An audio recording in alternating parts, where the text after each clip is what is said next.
नमस्कार दोस्तों, क्या आप भी लोन लेना चाहते हैं अपने एजुकेशन के लिए, अपनी हायर एजुकेशन के लिए? तो इस वीडियो को देखिए। यहाँ मैं आप लोगों को बताऊंगा किस तरह से आप लोग कोलेटरल फ्री एजुकेशन लोन ले सकते हैं।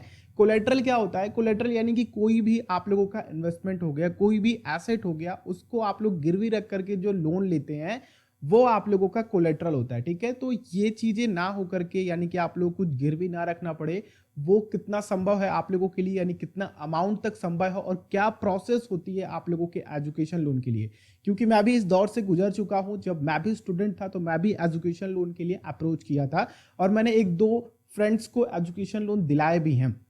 क्योंकि मेरे पेरेंट्स उतने कैपेबल नहीं थे मेरे हायर एजुकेशन के लिए, तो मेरे नाना जो है, यानी कि मेरे मैटरनल ग्रैंडफादर, उन्होंने हेल्प करी थी मेरी इंजीनियरिंग कंप्लीट कराने में।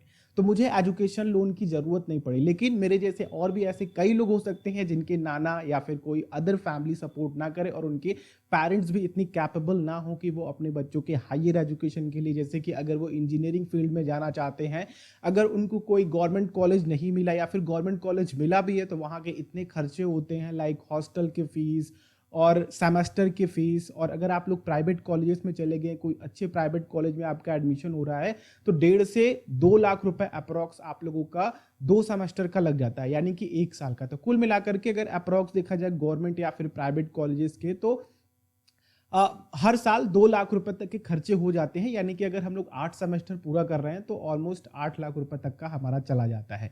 और खर्चे मिलाकर के ये 10 लाख रुपए तक भी चले जाते हैं, चाहे आप मेडिकल क्षेत्र में जा रहे हो, चाहे आप लोग इंजीनियरिंग क्षेत्र में जा रहे हो। और इससे हायर एजुकेशन के लिए अगर आप लोग बाहर जाना चाहते हो तो उसके लिए भी लोन की अवेलेबिलिटी है। आप लोग ये प्रोसेस लेकर के अप्लाई कर सकते हो। तो वीडियो को शुरू से लेकर के अंत तक देखिएगा। ये वीडियो काफी इंपॉर्टेंट है क्योंकि अभी लोग 10th और 12th का एग्जाम देकर के निकले हैं और इस तरह से परसुइंग करना चाहते हैं आगे चल करके, तो ये उनकी वीडियो काफी मदद करेगी। और वीडियो को शेयर जरूर कीजिएगा और वीडियो आप लोगों को अच्छी लगे तो लाइक कीजिएगा। आप दिख रहे हैं द इनर फीवर चैनल और मैं हूं रवि। आप सभी का एक बार फिर से हमारे और आपके द इनर फीवर चैनल में स्वागत करता हूं।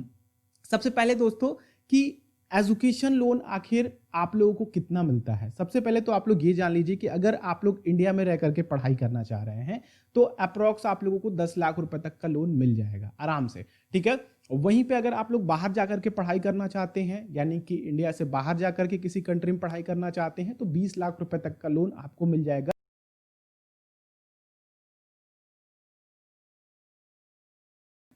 अगर हम बात करते हैं दोस्तों कोलेट्रल फ्री लोन की, यानी कि आप लोगों को अपने किसी भी तरह के दस्तावेज या फिर किसी भी तरह के इन्वेस्टमेंट्स आप लोगों को गिरवी ना रखने पड़े, तो यहां पे एक होता है credit guarantee fund for education loan. ठीक है, इसका आप लोग शॉर्ट फॉर्म देख लीजिए, इसी के बारे में हम लोग बात करने वाले हैं। तो ये एक स्कीम है दोस्तों। ठीक है, ये आईबीए की तरफ से इसकी गाइडलाइन दी जाती है, इंडियन बैंक एसोसिएशन की तरफ से इसकी गाइडलाइन दी जाती है, जिसमें 7.5 लाख रुपए तक का लोन अगर आप लोग अप्लाई करते हैं अपने एजुकेशन के लिए, अपने हायर एजुकेशन के लिए, तो आप लोगों को किसी भी तरह का कोलेट्रल नहीं देना होगा।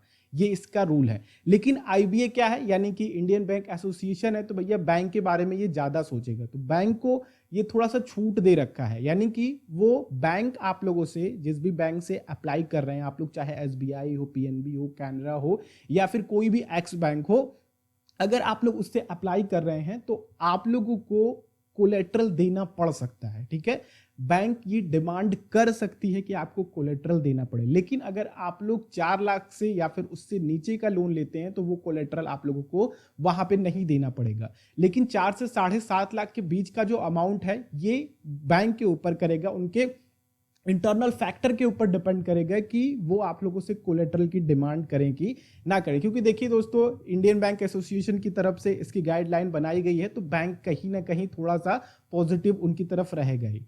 तो ये थोड़ा सा नियम है, लेकिन 7.5 लाख रुपए तक का जो रूल है उसमें आप लोगों का किसी भी तरह का कोलेट्रल नहीं लगता है। लेकिन अगर आप लोग 7.5 से ऊपर जाते हैं तो आप लोगों को कोलेट्रल देना पड़ेगा। आप लोगों को किसी भी तरह की प्रॉपर्टी या फिर कोई कह लीजिए इन्वेस्टमेंट गिरवी रखना पड़ेगा। प्लस यहाँ पे आप लोगों को को एप्लीकेंट भी बनाना पड़ेगा। जैसे कि मान लीजिए कि स्टूडेंट है, स्टूडेंट लोन के लिए अप्लाई करना चाहते हैं तो वो पर्टिकुलर अकेले इंडिविजुअल नहीं अप्लाई कर पाएंगे, या तो वो ज्वाइंट अप्लाई कर लें, या फिर कोई एक को एप्लीकेंट डाल लें, या फिर एक गारंटर ले लें। ठीक है, इन तीनों में से कोई भी आप लोग ले सकते हैं। और ये जरूरी इसलिए है क्योंकि बैंक भरोसा आप लोगों पे करता है लेकिन 100% भरोसा नहीं करता है। ठीक है, वो चाहता है कि अगर आप लोग पैसे नहीं लौटा पाए तो जो भी आप लोगों को एप्लीकेंट है या फिर जो भी गारंटर बना है उससे पैसे वसूले जाएं। अब यहाँ पे कुछ चीजें हैं जो आप लोग ध्यान रखिएगा। जो भी आप लोग एजुकेशन लोन के रूप में पैसा निकालेंगे, ठीक है, इस स्कीम के तहत यानी कि credit guarantee for education loan scheme के तहत आप लोगों को 1 साल का मोरेटोरियम पीरियड मिलता है।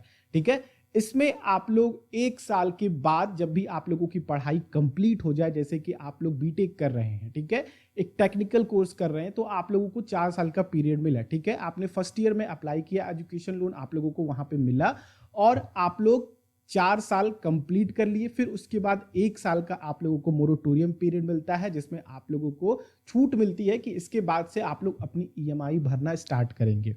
ठीक है, तो ये आप लोगों का एक समय होता है जिसमें बैंक आप लोगों को छूट देती है कि आप नौकरी वोकरी ढूंढ लीजिए, स्टेबल हो जाइए, फिर उसके बाद से आप लौटाना स्टार्ट कर दीजिए। बाकी अगर आप चाहते हैं तो जैसे ही आप लोगों का 4 साल कंप्लीट होता है, आप लोगों के कोर्सेज कंप्लीट होते हैं, उसके बाद भी लौटा सकते हैं, लेकिन 1 साल का मोरेटोरियम पीरियड का भी फायदा आप लोग ले सकते हैं। नेक्स्ट चीज कि अगर आप लोग इसमें टैक्स बेनिफिट लेना चाहते हैं, क्योंकि अंडर 80E सेक्शन के तहत आप लोगों को इसमें टैक्स बेनिफिट भी मिलता है। इसमें आप लोग मैक्सिमम 15 साल तक का लोन ले सकते हैं। ठीक है, मैं आप लोगों को आगे बताता हूं कि क्या क्या डॉक्यूमेंट्स की जरूरत पड़ती है। इसमें आप लोग 80E के तहत जो भी आप लोग एजुकेशन लोन की रीपेमेंट कर रहे हैं, ठीक है, इंटरेस्ट के रूप में, उसमें आप लोग 2 लाख रुपए तक का टैक्स बेनिफिट ले सकते हैं अंडर 80E। और ये जो मैक्सिमम है 15 साल के लिए ले सकते हैं एजुकेशन लोन। और ये जो टैक्स बेनिफिट है दोस्तों, वो केवल आप लोग 8 साल तक ले सकते हैं। 8 साल के पीरियड तक ही आप लोग अगर जो लोन की रीपेमेंट कर रहे हैं उस पर आप लोगों को टैक्स बेनिफिट मिलेगा। तो आई थिंक ये क्लियर हो चुका है कि आप लोगों का रीपेमेंट किस तरह से काम करता है, साथ ही आप लोगों को टैक्स बेनिफिट इसमें किस तरह से मिलता है। अगर आप अपने बच्चे का रीपेमेंट कर रहे हैं तो वहां पर आप इसके लिए क्लेम कर सकते हैं। ठीक है, अब बात करते हैं दोस्तों नेक्स्ट चीज के लिए कि आप लोगों के डॉक्यूमेंट्स की क्या जरूरत पड़ती है।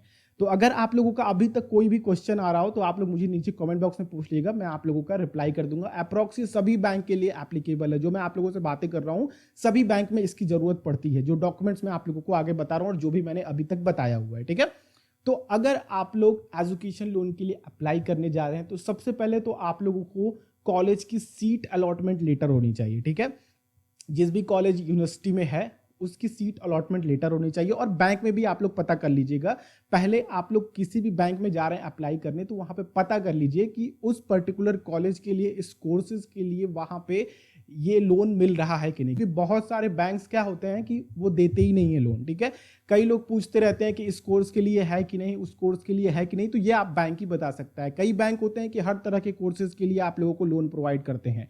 कई बैंक होते हैं कि केवल पर्टिकुलर या फिर आप लोगों को टेक्निकल में दे देते हैं, या फिर आप लोगों का मेडिकल फील्ड में या फिर किसी और कोर्सेज में आप जा रहे हैं तो वहां पे आप लोगों को लोन ही नहीं मिलता है उस बैंक से। तो आप लोग इसका सबसे पहले पता कर लीजिए। नेक्स्ट चीज कि आप लोगों के डॉक्यूमेंट्स में 10th 12th के मार्कशीट भी होने चाहिए। प्लस बैंक ये डिमांड कर सकता है कि जो भी आप लोगों का कोई एप्लीकेंट है या भी जो भी आप लोग जिसके साथ ज्वाइंटली लोन ले रहे हैं, या फिर कह लीजिए जो भी आप लोगों का गारंटर है, उसके भी मार्कशीट्स की डिटेल लगेगी। साथ ही जो भी आप लोगों के साथ गारंटर बना हुआ या फिर कोई एप्लीकेंट है उसकी ITR डिटेल लगेगी, उसकी इनकम डिटेल लगेगी, उसकी सैलरी स्लिप लगेगी, या फिर कह लीजिए कि वो जिस भी तरह से इनकम कर रहा है उसकी डिटेल आप लोगों को देनी पड़ेगी, चाहे आप लोग कोलेट्रल फ्री लोन ले रहे हो या फिर कोलेट्रल के साथ लोन ले रहे हो। ठीक है, ये आप लोगों को डिटेल देनी ही पड़ेगी, क्योंकि आप लोगों का जो रीपेमेंट है आप लोग ना कर पाए तो इन्हीं के ऊपर सारा कुछ थोपा जाएगा। तो इस बात का भी आप लोग ध्यान रखिए। बाकी कई सारे मेरे पास क्वेश्चन आते हैं कि क्या ये जो स्कीम है ये 7.5 लाख तक है, उससे बियॉन्ड अगर हम लोग मूव करते हैं लोन लेने के लिए तो क्या वो भी कोलेट्रल फ्री लोन्स होते हैं। तो जी हाँ, आप लोगों को कोलेट्रल फ्री लोन्स मिल सकते हैं अगर आप लोग दूसरे लोन लैंडर के पास जाते हैं। लाइक अगर आप लोग NBFCs में जाते हैं तो वो आप लोगों को 8-8, 9-9 लाख रुपए तक का लोन बिना किसी कोलेट्रल के दे देते हैं। ठीक है, लेकिन वहां पे दिक्कत क्या होती है कि आप लोगों का इंटरेस्ट थोड़ा रीपेमेंट में ज्यादा बन जाता है। यानी कि जो आप लोगों को 8% की ब्याज पे मिलता है, आप लोग NBFCs में जाएंगे तो 10% तक पे करना पड़ेगा। तो ये डिफरेंसेस आ जाते हैं। मैंने आप लोगों को लास्ट वीडियो में बताया था कि किस तरह से आप लोग एजुकेशन लोन और पर्सनल लोन में डिफरेंशिएट कर सकते हैं और आप लोग किस तरह से एक बेस्ट ऑप्शन चूज कर सकते हैं। तो अगर आप लोग पर्सनल लोन लेने जा रहे हैं तो एक बार उस वीडियो को जरूर देखिएगा।